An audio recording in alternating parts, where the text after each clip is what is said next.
السلام علیکم اسٹوڈینٹس، ہم لوگ آج جو ہے رکوع نمبر 7 آیات نمبر 49 to 58، یہ ہمارا جو ہے اس وقت 7واں رکوع چل رہا ہے.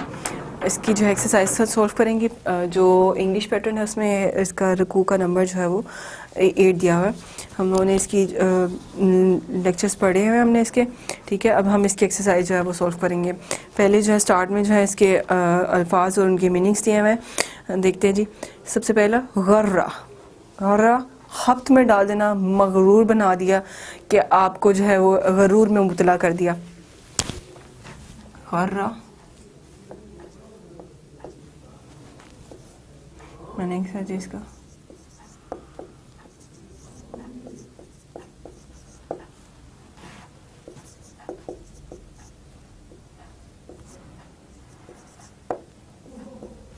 سوری،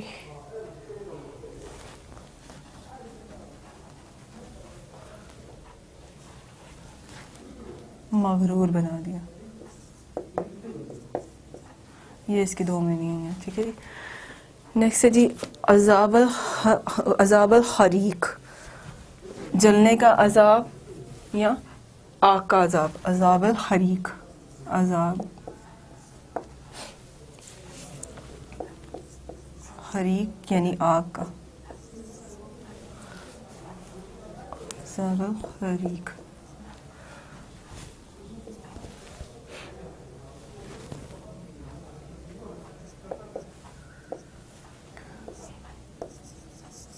جلنے کا یا آگ کا عذاب، ٹھیک ہے جی. لم یکن مغیرن، لم یکن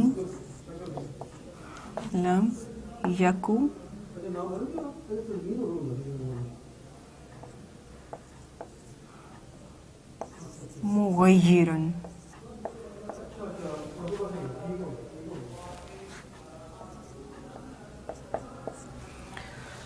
مغیرن وہ بدلنے والا نہیں ہے. اس کا مطلب ہے وہ بدلنے والا نہیں ہے. کدابی جیسے عادات یا دستور، طریقہ، طرز.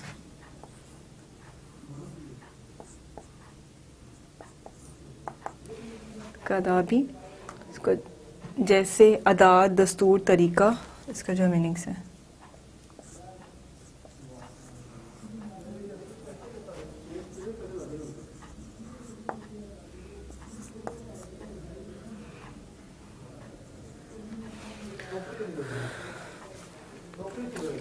نیکسٹ ہے جی تسکفانہ، تسکفانہ سے یہ نقطوں والا.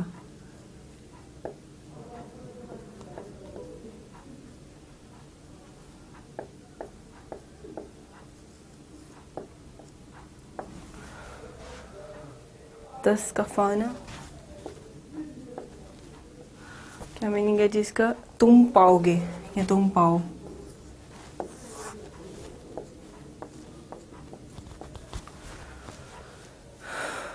شر الدواب، ہم نے پیچھے پڑھا تھا بدترین جو ہے وہ جانور. فعل امر میں اس کو آئے گا شر بگا دو، شرد بگا دو.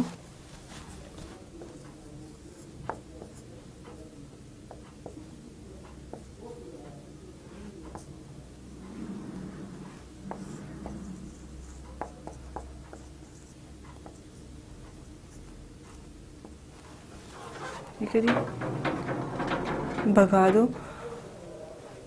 فم بز، فم بز پہ نون پہ اوپر آپ دیکھیں تو میم لکھا ہوا ہے. اس کو ہم لوگ میم پڑھیں گے، میم یہاں پہ آئے گا، نون کو نہیں ہم پڑھیں گے. نون کو ہم کر دیں گے میم میں پڑھیں گے. فم بز،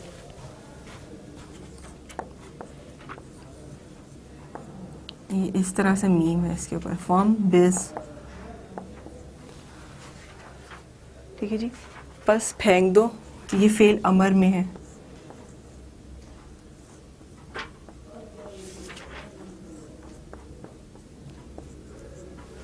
ٹھیک ہے، یہ جناب میننگس کمپلیٹ ہو گئے. نیکسٹ اس کے سوال اور جوابات ہیں، مختصر سوال جواب ہیں، دیکھتے ہیں جی. سورہ انفال کی ان آیات میں مسلمانوں کی جہاد کے لیے تیاریاں دیکھ کر منافقین نے کیا تبصرہ کیا تھا؟ جو ہم نے جو پیچھے پڑھا ہے ان کا کہنا کیا تھا کہ جی غزوہ بدر کے موقع پہ جب مسلمانوں کے ساتھ جب مال غنیمت اور دیگر دنیاوی مفادات کے لیے کچھ منافقین بھی آگے آ گئے تھے مسلمانوں کے ساتھ، کچھ لوگ جو ہے بیچ میں دوگلے قسم کے بھی تھے، ٹھیک ہے، تو وہ بھی آگے، لیکن جب انہوں نے کفار کے لشکر اور ان کی تیاریوں کا جو سنا تو واپسی کے لیے نہ صرف وہ جہاد خود بھاگنے لگے، بلکہ انہوں نے جو ہے مسلمانوں کے ارادے کو بھی جب وہ پختہ دیکھا تو ان کو بھی کہنے لگے کہ تم جو ہے ان کے دین نے جو ہے تمہیں جو ہے مغرور. یہ کن کے بارے میں بات ہو رہی ہے؟ کچھ جو منافقین کافر جن کو شکست کا سامنا کرنا پڑا تھا، اور دوسرا جو ضعیف الاعتقاد جو لوگ تھے، جو ضعیف لوگ تھے جنہوں نے آخری وقت میں کلمہ پڑھ لیا تھا، وہ اس طرح قسم کی باتیں کر رہے تھے کہ یہ جو مسلمان جو اتنا اترا رہے ہیں نا، حالانکہ مسلمان اترا کیا رہے تھے، ٹھیک ہے ان کو تھوڑی دیر کے لیے، لیکن جب ان کو اس بات کی سمجھ آئی کہ یہ اللہ تعالیٰ کی طرف سے ہے سب کچھ، تو وہ انہوں نے جو ہے وہ اس بات کو جو ہے وہ سمجھ لیا. اور تو لیکن جو دوسرے لوگ تھے بس ان کو جو ہے مسلمانوں کو ان کے ارادوں سے ہٹانے کے لیے ان کو کہا کہ انہوں نے ان کو جو ہے ان کے دین نے جو ہے ان کو مغرور بنا دیا، ان کو غرور کر دیا، کیونکہ اتنے بڑے لشکر کے ساتھ اتنے کم لوگ کا جو مقابلہ کوئی دانش مندی نہیں ہے، ٹھیک ہے. جبکہ جو انسان جو ہے وہ جب مسلمان جو ہے وہ تو غالب حکمت والے رب پر بھروسہ کیے ہوئے تھے، یعنی کہ انہوں نے یہ کہا کہ تم لوگ جو ہے اپنے دین پر غرور کر رہے ہو، تم لوگ سمجھتے ہو کہ تم لوگ مسلمان ہو گئے تو تم لوگوں کو طاقت مل گئی اللہ تعالیٰ کی، نہیں، تم لوگ تو اپنے جو ہے وہ اپنے اوپر غرور کر رہے ہو، تو اللہ تعالیٰ تم لوگوں کو جو ہے وہ اس کا گناہ دے گا، یا اس طرح سے مطلب ان کو بہکانے کی کوشش کی یہ بھی ہمارے ساتھ پیچھے ہٹ جائیں، ٹھیک ہے. اور حالانکہ جو مسلمانوں کی سوچ تھی وہ تو یہی تھی کہ وہ اللہ تعالیٰ پر، کیونکہ اللہ تعالیٰ نے جب ان پہ غفلت والی نیند طاری کی تھی تو تبھی ان کے ذہنوں کو، ان کے روح کو جو ہے پاک کر دیا تھا وسوسوں سے، برے خیالات سے، اور ان کے اندر جو کامل یقین ایک پیدا کر دیا تھا، اور کس پر؟ اللہ اور اس کے رسول اللہ صلی اللہ علیہ وسلم پر. تو ایسے میں مسلمانوں نے اپنے رب اور اس کے رسول صلی اللہ علیہ وسلم کی اطاعت کی تھی، اور اسی لیے وہ جو ثابت قدمی کے ساتھ کھڑے تھے. اور یہی بات جو ہے منافقین سے اور دوگلے قسم کے مسلمانوں جنہوں نے آخری وقت میں جو ہے اسلام قبول کرنے کی کوشش کر لی ہے، کلمہ پڑھنے کی جو ہے وہ ٹھان لی تھی، اور صرف جو ہے حالانکہ وہ صرف اور صرف جو ہے مطلب کے لیے، غرض کے لیے کہ مال غنیمت کے لیے یا وہ مفاد کے لیے جو ہے وہ مسلمانوں کے ساتھ کھڑے تھے، انہوں نے جو ان کے ارادوں کو جو ہے وہ خراب کرنے کی جو ہے وہ کوشش کی. دوسرا سوال دیکھیں جی، کفار کی جانب سے عہد شکنی کی صورت میں اللہ تعالیٰ نے نبی کریم صلی اللہ علیہ وسلم کو کیا ہدایت دی تھی؟ کہ نبی کریم صلی اللہ علیہ وسلم کو حکم دیا تھا کہ جن کفار کے ساتھ آپ کا کوئی جنگ بندی کا جو ہے وہ معاہدہ چل رہا ہو، لیکن وہ کفار معاہدہ توڑنے کے عادی ہوں، تو آپ صلی اللہ علیہ وسلم معاہدہ توڑنے کے بعد جب بھی کسی جنگ میں ان کو پائیں تو انہیں کسی دردناک جو ہے وہ سزا سے جو ہے وہ ان کو ان کی جو ہے تواضع کریں، ان کو دردناک عذاب دے کہ ان کے پیچھے والوں جو آنے والے ہیں نا ان کو بھی سزا کا جو ہے وہ دیکھ کر بھاگ جائیں، اور یا پھر ان کی سزا سے سخت شدید جو ہے وہ عبرت حاصل کریں.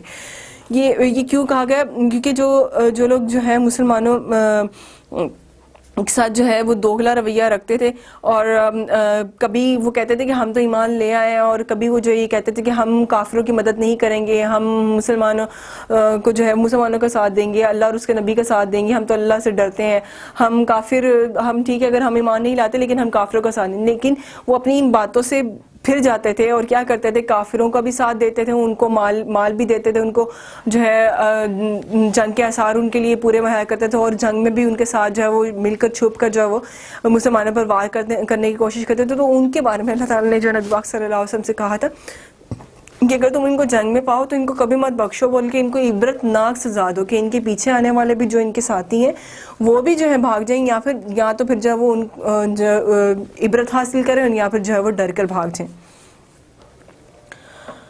نیکسٹ سوال کیا ہے جی؟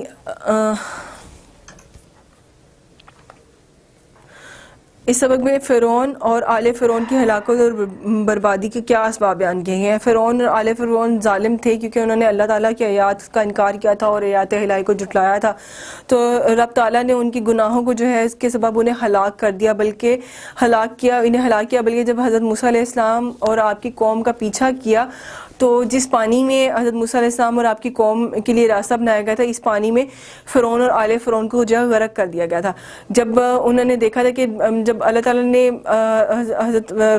حضرت موسیٰ علیہ السلام کو اور ان کو جو ہے ان کے ساتھ جو ان کے ساتھی جنہوں نے ایمان قبول کیا تھا اور جنہوں نے جو ہے توبہ کی تھی اور جو نبی کے ساتھ ہو گئے تھے، تو انہوں نے جب دریا کو جب پار کرنا چاہا تو اللہ تعالیٰ نے ان کے لیے اس طرح سے دریا کو کر دیا کہ وہ لوگ آرام سے جو ہے وہ دریا پار کر گئے. لیکن جیسے ہی وہ ان کا پیچھا کرتے ہوئے فرعون آیا اور اپنے لشکر کے ساتھ، تو اللہ تعالیٰ نے اس پانی کو اس قدر گہرا کر دیا کہ وہ اپنی پوری قوم کے ساتھ اس میں غرق ہو گیا تھا.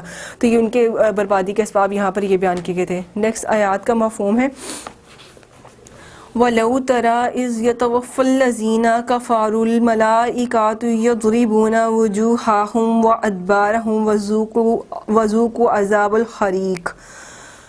اور کاش کہ آپ صلی اللہ علیہ وسلم اس وقت کی کیفیت جب فرشتے کفار کی جانیں نکالتے ہیں تو وہ ان کے چہروں اور پیٹھوں پر کوڑے اور ہتھوڑے وغیرہ مارتے ہیں اور کہتے ہیں کہ جلنے کا عذاب چکھو، جلنے کا عذاب چکھو. ذالک بما قدمت ایدیکم وان اللہ لیس بظلام للعبید. اور یہ ان کے اعمال کی سزا ہے جو تمہارے ہاتھوں نے آگے بھیجے اور اللہ نے اپنے بندوں پر ظلم نہیں، اللہ اپنے بندوں پر ظلم نہیں کرتا. ان آیات کا مفہوم کیا ہے کہ پہلے تو یہاں یہ کہا جا رہا ہے کہ وہ کاش آپ صلی اللہ علیہ وسلم اس وقت دیکھتے، یعنی کہ جب کافروں نے مسلمانوں کے ساتھ جو وہ لشکر کشی جو کی تھی، تو اس وقت فرشتے جو ہیں اللہ تعالیٰ کے حکم پر ان پر کنکریاں پھینکتے تھے، ان کو جس طرح سے وہ عذاب دیتے تھے، جس طرح سے ان کو تکلیف پہنچاتے تھے، تو ساتھ ساتھ یہ بھی کہتے تھے کہ یہ تمہارے ان اعمال کا جو ہے وہ صلہ ہے جو تم نے کیے اس جہاں میں کیے، اور یہ ان اعمال کا صلہ ہے یہ اس جگہ پر، اور ابھی آگے جاؤ جہنم کا عذاب، آگ کا عذاب تمہارے لیے تیار ہے. کہ یہاں پہ بھی تمہارے لیے عذاب ہے، یہ تو عذاب وہ ہے نا جو تم نے ادھر دنیا میں کیا، اور ابھی تم آگے جا کر بھی ایک عذاب تم نے چکھنا ہے. تو وہ نبی پاک صلی اللہ علیہ وسلم کہتے ہیں کہ آپ اس وقت دیکھتے ہیں ان کو کہ کس طرح سے جو اللہ کے فرشتے جو ہیں ان کی پیٹھوں پر اور ان کے جو چہروں پر ہتھوڑے اور کوڑے جو ہے وہ برسا رہے تھے اور مارتے تھے، اور ان کو جو یہ کہتے تھے کہ آگے آؤ، آگے تمہارے لیے جلنے کا جو عذاب یعنی دوزخ کا عذاب بھی تیار ہے، اور یہ ان کے اعمال کی سزا ہے جو تمہارے ہاتھوں نے آگے بھیجے. اور ان کو یہ کہتے تھے کہ یہ تمہارے ان اعمال کی سزا ہے جو تم نے آگے کیے، جو تم نے اس دنیا میں بویا تھا، تم نے کاٹا تھا، وہی تمہارے آگے آئے گا. اور اللہ تعالیٰ ورنہ اپنے بندوں پر جو ہے وہ عذاب نازل نہیں کرتا، اپنے بندوں پر ظلم نہیں کرتا. اللہ تعالیٰ کو کیا ضرورت پڑی کہ وہ اگر اس کا ایک بندہ جو پرہیز جو ہے وہ پرہیزگار ہے اور متقی ہے، اللہ تعالیٰ کا ماننے والا ہے، اللہ تعالیٰ کے احکامات کی پابندی کرتا ہے، تو اللہ تعالیٰ کیوں جو اپنے بندے کو عذاب میں مبتلا کرے گا. تو اللہ تعالیٰ یہاں پہ یہ فرما رہے ہیں کہ میں بلا وجہ کسی پہ عذاب نازل نہیں کرتا. ہاں جو بندہ خود اپنے آپ کو مصیبت میں ڈالے تو میں اس کو اس کے گناہ کی جو ہے سزا دوں گا. ٹھیک ہے جی، یہاں تک ہماری جو ہے ایکسرسائز کمپلیٹ ہوگی. اگر کوئی بھی سوال آپ کے جو ہے وہ مائنڈ میں ہو تو آپ اس سے ریلیٹڈ پوچھ سکتے ہیں. Thank you so much.